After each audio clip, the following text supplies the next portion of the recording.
ابھی میں جتنے لوگ موجود ہوتے نا اپنے ہمارے اطراف میں، ان کو ایک پیپر دوں اور کہوں علوم عالی میں سے 2 صفحے لکھ کے لاؤ، کتنے لوگ لکھ کے لائیں گے؟ اور یہ وہ ہوں گے جو میری طرح داڑیاں سفید ہو گئی مجلسوں میں بیٹھے بیٹھے۔ تو بھائی اگر ہم نے مجلسوں میں علوم اہل بیت میں سے نہیں دیا ہے تو پھر دیا کیا ہے؟ علامہ امینی بہت بڑے عالم تھے، علامہ امینی امیر المومنین کے عاشق تھے، امیر المومنین کے غدیر کے دفاع کے لیے 11 والیومز میں انہوں نے کتاب لکھی الغدیر، عاشق تھے اہل بیت اطہار کے، اور اہل بیت اطہار کی نظر لطف علامہ غدیر علامہ امینی کے اوپر تھی۔ ایک دفعہ ایک کانفرنس ہوئی جس میں علامہ امینی کو نہیں بلایا، امیر المومنین کے اوپر تھی، نہیں بلایا۔ علامہ امینی نے کہا کہ تم بلاؤ یا نہیں بلاؤ، میں علی کی خاطر خود اکیلے جاؤں گا۔ وہ جب گئے تو انہوں نے ایسا ارینجمنٹ کیا کہ کوئی کرسی خالی نہیں تھی۔ علامہ امینی نے کہا کہ تم مجھے بھگانا چاہ رہے ہو نا، میں نہیں بھاگنے والا۔ وہ زمین پہ بیٹھ گئے، امامے کے ساتھ، ابا کے ساتھ، ابا بچھائی زمین پر بیٹھ گئے۔ اب جو لوگوں نے یہ دیکھا تو ان کو شرم آئی اور کہا نہیں ہم آپ کے لیے چیئر لے کر آتے، انہوں نے کہا نہیں ابھی میں یہیں بیٹھوں گا۔ وہ وہاں بیٹھ گئے۔ تھوڑی دیر میں ایک عجیب بات ہوئی، اس کانفرنس میں مختلف دین و مذاہب کے لوگ آئے ہوئے تھے، عیسائی بھی، یہودی بھی، فلاں بھی، فلاں بھی، مسلمان بھی، شیعہ سنی۔ ایک بندہ آیا جس کے ہاتھ میں ایک بچی تھی، وہ بندہ اندر آیا، کہنے لگا مجھے نہیں معلوم تم لوگ کیا باتیں کر رہے ہو، صحیح ہے، مجھے کسی نے یہ بتایا یہاں سارے دین کے لوگ بیٹھے ہوئے ہو، صحیح ہے، یہ میری بچی ہے، یہ مر رہی ہے، تم میں سے کس کا دین حق ہے جو اس کو بچائے؟ آؤ بچاؤ، میں اس کا دین مان لوں گا جو میری بچی کو بچائے گا۔ اب سب شکلیں دیکھتے رہ گئے، اب کیا کریں؟ علامہ امینی نے کہا میں کروں گا، کہا میں کروں گا۔ تو انہوں نے کہا آپ کیا کرو گے؟ کہنے لگا ایک گلاس پانی لاؤ۔ ایک گلاس پانی لائے، انہوں نے کچھ پڑھا، انگلی کو اس پانی میں گھمایا، اس کا یہ پانی پیو، پلاؤ اس بچی کو پلا دیا۔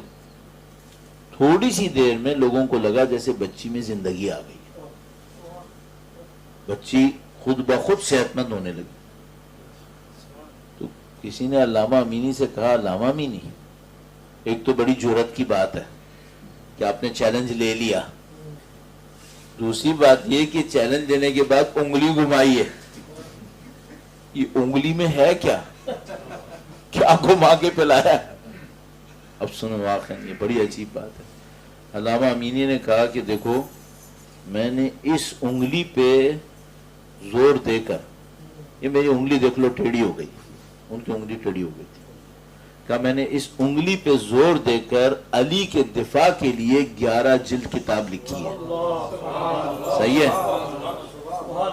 میں نے مولا سے کہا کہ مولا میں نے اس آپ کے حق کے دفاع کے لیے نا اپنی انگلی قربان کی ہے، میں یہ انگلی پانی میں ڈالوں گا، آپ بچی کو شفا دے دو،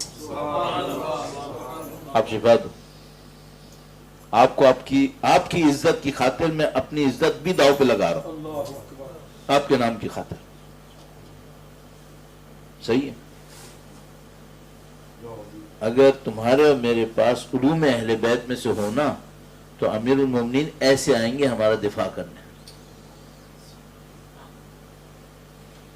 یہ علامہ امینی کہتے ہیں ایک دفعہ ایک آدمی تھا، اس نے ایک لائبریری کھولی، اس لائبریری میں عیسائی تھا، کرسچن تھا، بغداد میں اس نے لائبریری بنائی، اس میں اس نے مختلف ڈپارٹمنٹس رکھے۔ کسی نے علامہ امینی کو بتایا کہ اے علامہ اس بندے نے اپنی لائبریری میں نہج البلاغہ کا ڈپارٹمنٹ بھی رکھا ہے۔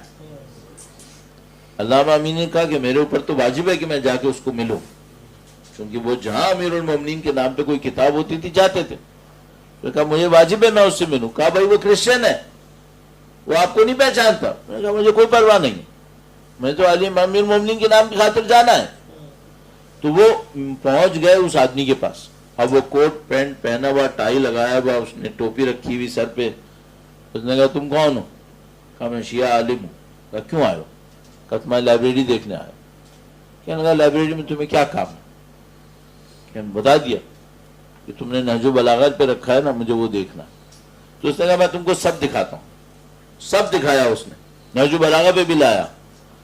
تو اب علامہ امینی نے اس سے کہا کہ تم نے فزکس پہ رکھا، میتھمیٹکس پہ رکھا، ہسٹری پہ رکھا، چلو صحیح ہے، نہج البلاغہ پہ کیوں رکھا؟ تو اس نے ایک جملہ کہا. یہ جملہ میں نے اپنے ایک استاد سے 1984-85 میں سنا تھا. اس نے جملہ کہا، اس نے کہا کہ دیکھو مجھے نہیں معلوم تم لوگ اپنے اسکولز میں کیا پڑھا رہے ہو، اگر تم لوگ ہمیں نہج البلاغہ سکھاؤ نا تو ہم ٹوپی اور ٹائی لگا کر تمہاری کلاس میں بیٹھ جائیں گے. تم مجھے پتہ نہیں کیا سکھاتے ہو. اگر مجھے کوئی نہج البلاغہ سکھائے میں ٹوپی اور ٹائی لگا کے بیٹھوں گا وہاں پہ، کیونکہ اس میں علم ہے. ہمارے ساتھ مشکل کیا ہے؟ ہم وہ مولا کے ماننے والے ہیں جو اس میراث سے محروم ہیں. اس کے بعد ہم نے یہ سمجھا ہوا ہے کہ یہ جو ہم لوگ 1-2 گھنٹے سینٹر میں جمع ہو جاتے ہیں نا، یہ کافی ہے. کہاں کافی ہے؟ وہ علم لاؤ. 2 باتیں ہو گئی. تیسری ایک اور بات ہے، وہ کیا ہے؟ مولا چوتھے سرکار مدینے میں جاتے تھے. اس زمانے میں بازاروں میں غلام بکتے تھے. امام بازار میں جاتے تھے، جن غلاموں کا کوئی خریدنے والا نہیں ہوتا تھا امام انہیں خرید لیتے تھے، ان کو گھر لاتے تھے. گھر لانے کے بعد ان کی دیکھ بھال کرتے تھے. دیکھ بھال کرتے تھے 1 سال تک اپنے گھر میں ان کی اسلامی تربیت کرتے تھے. 1 سال کے بعد تھوڑا سا پیسہ دے کر ان کو آزاد کر دیتے تھے. جب امام کی شہادت ہوئی ہے تو مدینے میں ایک بہت بڑا گروپ تھا جو ان آزاد کیے ہوئے کا تھا، جن کو چوتھے امام نے آزاد کیا تھا. یہ پوائنٹ کیا ہے؟ یہ پوائنٹ ہے خدمت خلق. خدمت خلق. بس اہل بیت کی میراث کیا ہے؟ اہل بیت کی میراث ہے معنویت، علم، خدمت خلق. تم یہ بتاؤ ہمارے پاس ان 3 میں سے کیا ہے؟ اگر ہوا ہم اس ملک میں اہل بیت کا دین پھیلائیں گے، اگر نہیں ہوا ہم ان کے سامنے اپنا دین بھی نہیں بچا پائیں گے. میں بالکل کلیئر بتاؤں. اگر ہوا تو ہم پھیلا لیں گے، نہیں ہوا ہم گئے، ہم نہیں بچیں گے. کیوں؟ تم ان سے دولت میں ٹکرانا چاہتے ہو؟ اگر تمہارے پاس زیادہ دولت تھی تو تم یہاں آئے کیوں تھے؟ تم ان سے ڈگریوں میں ٹکرانا چاہتے ہو؟ اگر تمہارے پاس اچھی ڈگریاں تھی تو تم یہاں آئے کیوں تھے؟ کوئی ویکنس تھی نا. پھر کسی بھی وجہ سے آئے تھے. اب تو پہچان لو کہ ہماری اسٹرینتھ کہاں پر ہے. یہ ہماری اسٹرینتھ ہے، spirituality, knowledge and welfare, public services.